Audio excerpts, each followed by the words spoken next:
TV News Express, health unions begin indefinite strike. In business, credit rating agency upgrades Nigeria's economic outlook to positive. On the foreign scene, United Nations Security Council set for vote on Trump's Gaza peace proposal. And in sport, Osimhen seeks more goals as Nigeria eyes World Cup qualification against DR Congo.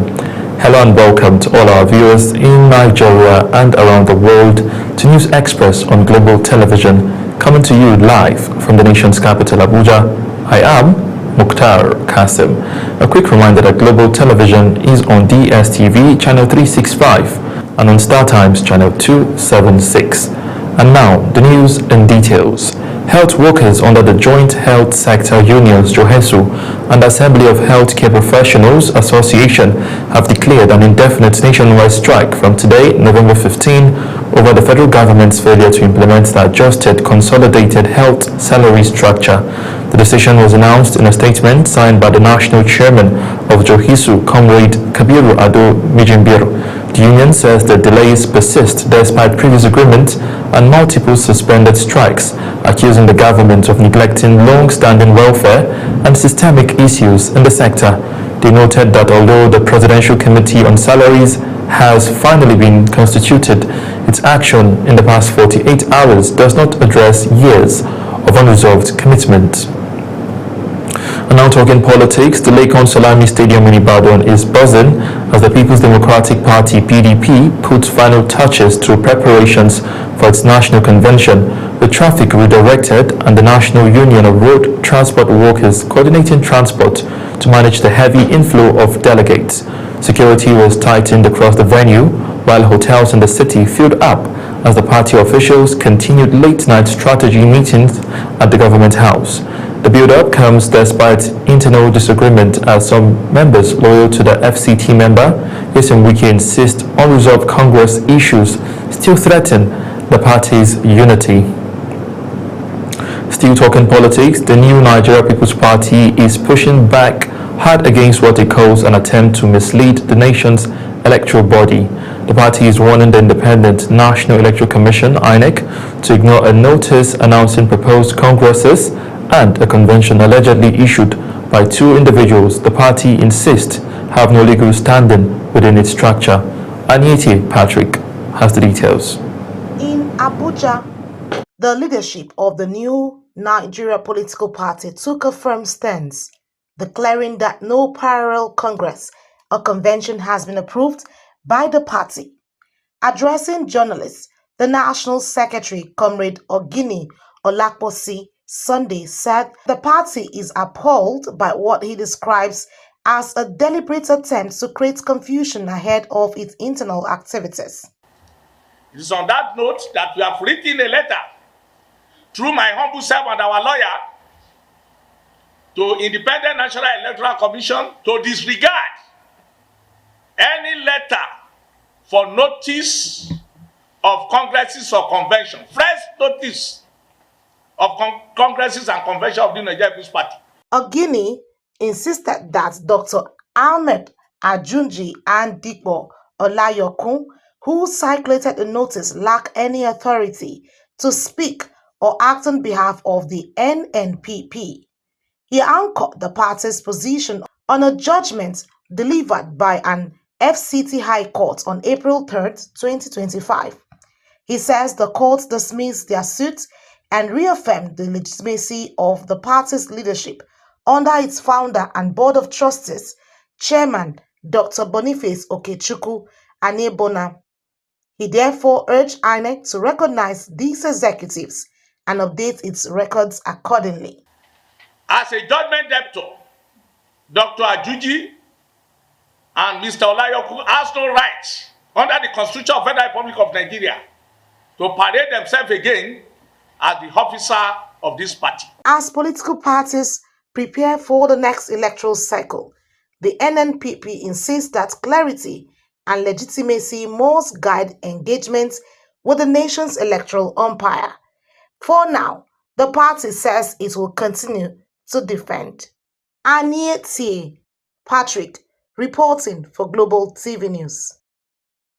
Away from politics to security matters, where the Nigerian Air Force says it has eliminated scores of terrorists in Zamfara State after precision strikes targeted the Sauri camp in Safi local government area following detailed intelligence on the group's movement and hideouts. According to the air component, coordinated strike passes hit key positions used as logistics hubs, forcing fleeing fighters into areas where they were tracked and neutralized. The Chief of Air Staff, Air Marshal Sunday Anede, reaffirmed the NAV's resolve to sustain aggressive operations to deny terrorists safe haven across the northwest. And now to legislative matters, where the House of Representatives has called on the federal government to take immediate action to tackle a worsening erosion disaster in Usok community in the Ikori Anaku ward, Odukpani local government area in Cross River State, which has already displaced families, destroyed lives and properties. Global Television's National Assembly correspondent Anita Patrick completes the report. The cries for help are growing louder in the coastal community of Ekori and Naku Ward, Odukpani local government area in Cross River State, where advancing soil erosion and landslides have continued to wash away homes, farmlands, and even natural streams that once sustained residents. A member representing Calabar Municipal Odukpani Federal Constituency, Akiba Basi, raised the motion of urgent public importance, drawing attention to what he described as a looming humanitarian and environmental disaster. Lawmakers expressed concern that despite repeated appeals from the village head and residents, the community has yet to receive any of government intervention. The House also resolved that to mandate the Committee on Environment and National Emergency Management Agency to visit the affected area, engage stakeholders and report within 4 weeks for further legislative action. The motion, which received unanimous support on the floor, urged the Federal Ministry of Environment and the Ecological Fund Office to immediately assess the level of damage and include the community in its intervention programs. In another development, the House of Representatives underscored the need for the federal government to reduce the price of fertilizer and other farm inputs. The resolution was passed following the adoption of a motion sponsored by Yusuf Galambi, who expressed grave concern over the hike in the price of fertilizer. In his lead debate, Galambi explained that farming is vital for food security and economic growth, which relies heavily on fertilizers and other farm inputs for its sustenance. Federal government has taken steps towards regulating food prices, but the price of food in the market is not standing alone because it is a combination of other factors with fertilizer and other farm inputs. To this end, the lawmakers urged the federal government through the Federal Ministry of Agriculture and Food Security to do everything possible to reduce the price of fertilizer and other farm inputs. From the National Assembly, Anita Patrick reporting for Global TV News. About vote buying continue to dominate conversations as Nigeria edges closer to future elections.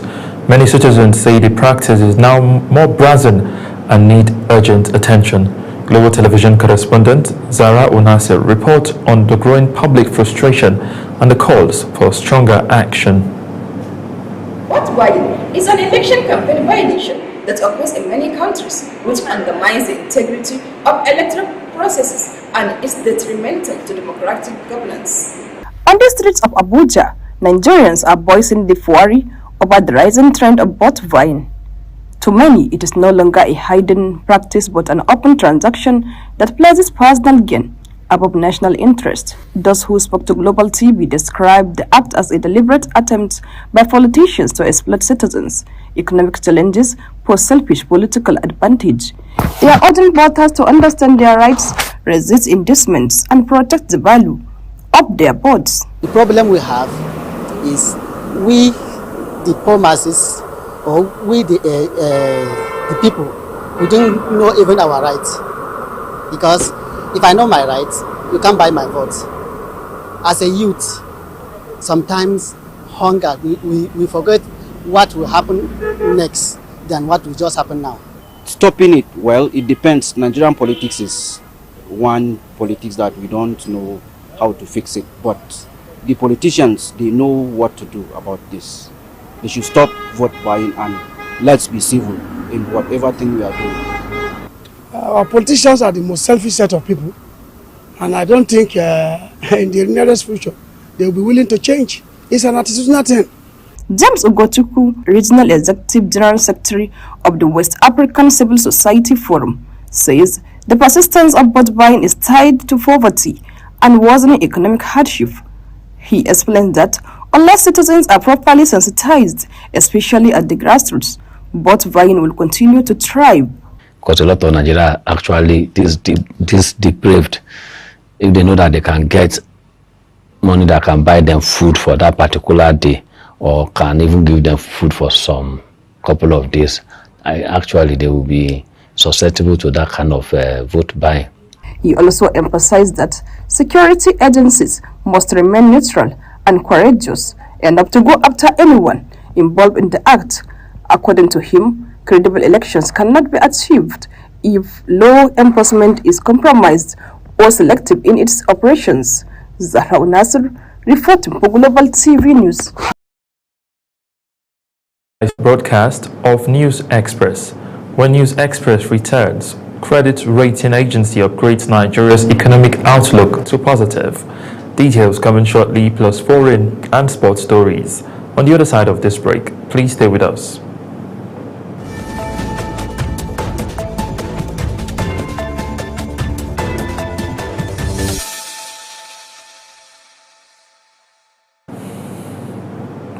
You're welcome back from that break, and now to business news, where S&P Global Rating has revised Nigeria's outlook from stable to positive, saying recent fiscal, monetary and economic reforms have strengthened confidence in the country's direction despite persistent revenue and debt service pressures. The agency highlighted improvements driven by exchange rate liberalization, subsidy removal, tighter fiscal controls and rising oil production, noting that these measures have boosted growth prospects and improved macroeconomic stability. It now projects average GDP growth of 3.7% between 2025 and 2028, and warns that the outlook could return to stable if reforms stall, while a full upgrade is possible within 12 months if fiscal and external indicators continue to strengthen. Still talking business, the National Pension Commission is renewing efforts to expand pension coverage across Nigeria with a new plan designed to bring millions of informal workers into the retirement savings system. At the Pension Correspondent Association of Nigeria annual conference in Abuja, PENCOM outlined its strategic approach to capture nearly 80 million Nigerians through its revamped personal pension plan. Business correspondent Kikelamo takes it from here. For years, Nigerians' pension coverage has remained heavily skewed towards the formal sector, leaving a vast majority of workers, artisans, traders, farmers, and freelancers without any structure for retirement.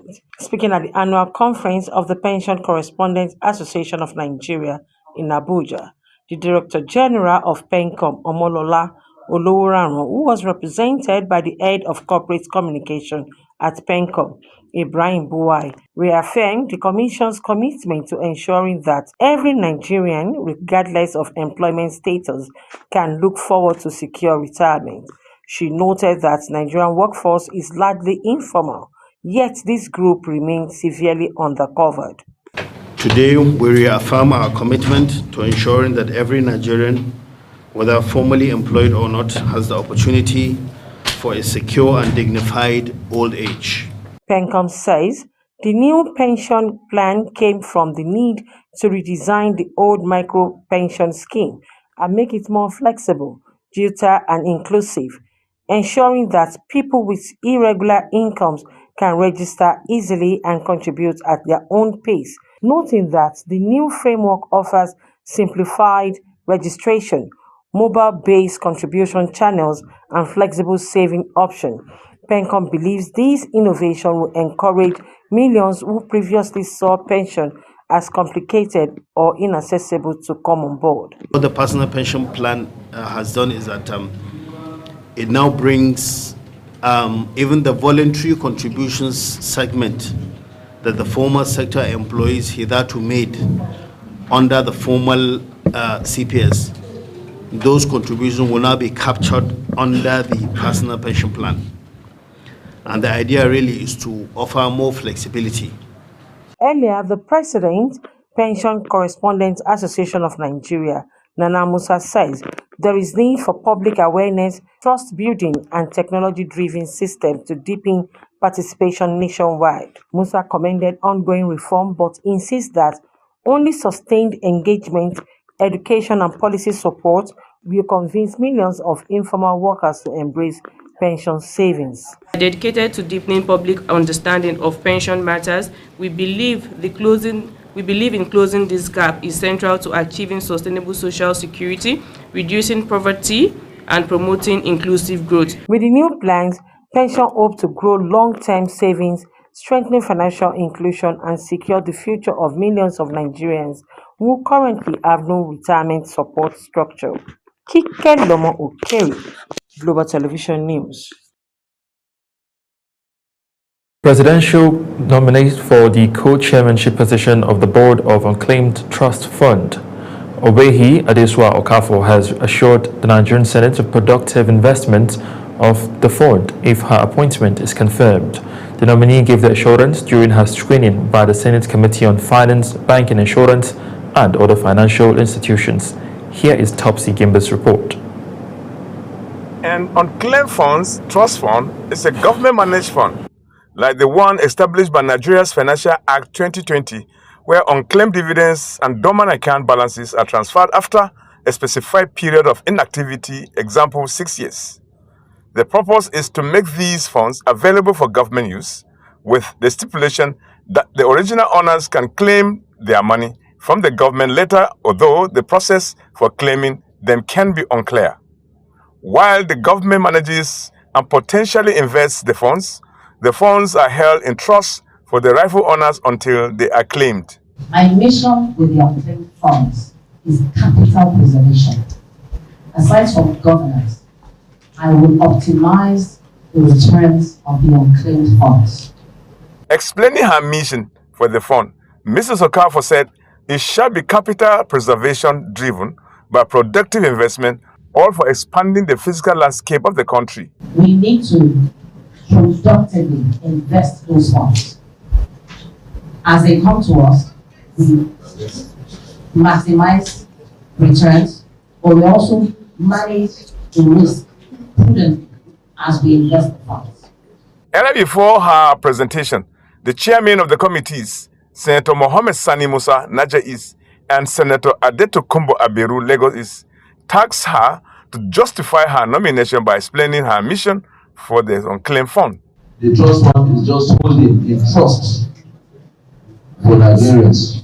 When you invest this money, that whatever is made out of it, the accruals will also be shared with the owners of the funds. Report on the screening exercise shall be presented to the Senate by the Joint Committee on Tuesday next week for final consideration and appointment confirmation. Topsy Gimba reporting for Global Television News. On the foreign scene, the United Nations Security Council will vote Monday on a resolution backing President Donald Trump's Gaza peace plan, which proposes a transnational governing body of peace and a temporary international stabilization force to work alongside regional partners. The latest draft introduces a reference to a possible future Palestinian state, marking a shift from earlier versions as negotiations gain urgency. The United Nations, alongside Egypt, Saudi Arabia, Turkey, and other nations, is urging the Council to adopt the resolution swiftly as fighting between Israel and Hamas enters its third year. In the meantime, South African President Cyril Ramaphosa says that more than 150 Palestinians who arrived in Johannesburg on chartered flight will not be turned back despite lacking proper travel documents. The passengers who were held on their plane for hours were released after government intervention and are now being processed, with many expected to seek asylum. Authorities say some have already traveled onward, while the rest are being accompanied by humanitarian groups. Still on the international scene, Ukraine's ambassador to South Africa, Alexandra Sheba, has urged South Africans not to get involved in Russia's invasion, saying in an interview that the 17 men had been tricked into joining mercenary forces. The South African government last week has said it received what it described as distress calls from the men who were trapped in the epicenter of fighting in Ukraine's Donbas region, begging to be brought home. Over to Uyi Agbomofuegbe for details. South African presidency said the men aged 20 to 39 were lured into joining mercenary forces on the pretext of lucrative employment contracts, without saying which side they were fighting for. However, local media outlet News 24 and Kiev both said they were on the Russian side. There is a legal dimension to the situation.